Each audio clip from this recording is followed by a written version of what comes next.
Hello மக்களே! இன்னைக்கு election result வந்து கவுண்டிங் வந்து ஸ்டார்ட் ஆயிருச்சு. இன்னைக்கு ஃபுல் டே என்ன ப்ராசஸ் வந்து அந்த இடத்துல வந்து நடக்கும் அப்படிங்கிறத பத்தி தான் இந்த வீடியோல வந்து நம்ம பார்க்க போறோம். ஸோ காலையில 5 மணிலேருந்து 7 மணி வரைக்கும் நம்ம ஓட் போட்டோம் பார்த்தீங்களா? அந்த மிஷின் வந்து ஓப்பன் பண்ற ப்ராசஸ் வந்து ஸ்டார்ட் பண்ணுவாங்க. அந்த மிஷின் வந்து கரெக்ட்டா சீல் பண்ணதெல்லாம் அப்படியே இருக்கா?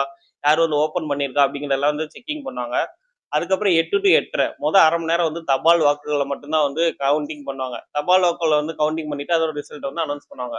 ஸோ அதுக்கப்புறம் வந்து 8:30க்கு அப்புறம் வந்து என்ன பண்ணுவாங்கன்னு பார்த்தீங்கன்னா, ஒரு பெரிய ஹால் இருக்கும். அந்த ஹால்ல வந்து 14 டேபிள் போட்டு 14 இவிஎம் மிஷின், 14 வோட்டிங் எண்ணக்கூடிய ஆஃபீசர்ஸ் வந்து அங்க வந்து இருப்பாங்க. இந்த ஹாலுக்குள்ள வந்து 3 பேருக்கு மட்டும் தான் அனுமதி. அந்த ஓட்டு எண்றாங்க பார்த்தீங்களா? அந்த ஆஃபீசருக்கும், அதே மாரி அந்த ஒவ்வொரு தொகுதியோட வேட்பாளர் இருப்பாங்க பார்த்தீங்களா? அவங்க வந்து ஃபார்ம் 17 யோட வந்து அத கையில வச்சுக்கிட்டு அந்த இடத்துல வந்து வெயிட் பண்ணணும். அதுக்கப்புறம் பார்த்தீங்கன்னா, 3வதா வந்து ஒரு மைக்ரோ சூப்பர்வைசர்ன்னு சொல்லிட்டு ஒருத்தர் இருப்பாங்க. இது வந்து சென்ட்ரல் கவர்ன்மென்ட்ல இருந்து நியமிக்கப்பட்ட ஒரு ஐஏஎஸ் ஆஃபீசரா கூட வந்து இருக்கலாம். இப்போ வந்து என்ன பண்ணாங்கன்னா, வோட்டிங் வந்து ஸ்டார்ட் பண்ண ஆரம்பிக்கும்போது, அந்த வோட்டிங் மிஷின்ல இருக்க ரிசல்ட்ங்கிற ஒரு பட்டன வந்து பிரஸ் பண்ணுவாங்க. அந்த ரிசல்ட்ங்கிற பட்டன வந்து பிரஸ் பண்ணும்போது, அது வந்து டீட்டெயிலான வந்து ரிப்போர்ட்ட வந்து அந்த இவிஎம் மிஷினோட டிஸ்ப்ளேல வந்து காட்டும். இப்போ ஒவ்வொரு கவுண்டிங் ஆஃபீஸருமே வந்து என்ன பண்ணுவாங்கன்னா, அந்த ரிசல்ட்ட வந்து நோட் பண்ணி வச்சுப்பாங்க. இப்படி 14 பேருமே வந்து கவுண்டிங் பண்ணி முடிச்சதுக்கு அப்புறம் தான் வந்து அந்த ரிசல்ட்ட வந்து அனௌன்ஸ் பண்ணுவாங்க.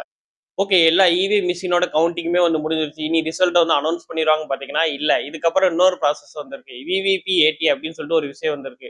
அது என்னன்னு சொல்லி பார்த்தீங்கன்னா, நம்ம ஓட் போட்டதுக்கப்புறம் வந்து ஒரு சின்னதா ஒரு மிஷின் இருக்கும். அதுல டிஸ்ப்ளேல வந்து நம்ம யாருக்கு ஓட்டு போட்டோம் அப்படிங்கிற ஒரு ஸ்லிப் மாரி வந்து ஒரு 7 செகண்டுக்கு வந்து போகும். அந்த ஸ்லிப்ப வந்து கவுண்ட் பண்ண ஆரம்பிப்பாங்க. இது எல்லா தொகுதியிலுமே வந்து கவுண்ட் பண்ணுவாங்க அப்படின்னு பார்த்தீங்கன்னா, கண்டிப்பா கிடையவே கிடையாது. ரேண்டமா ஒரு 5 பூத்த மட்டும் செலக்ட் பண்ணுவாங்க குலுக்கல் முறையில.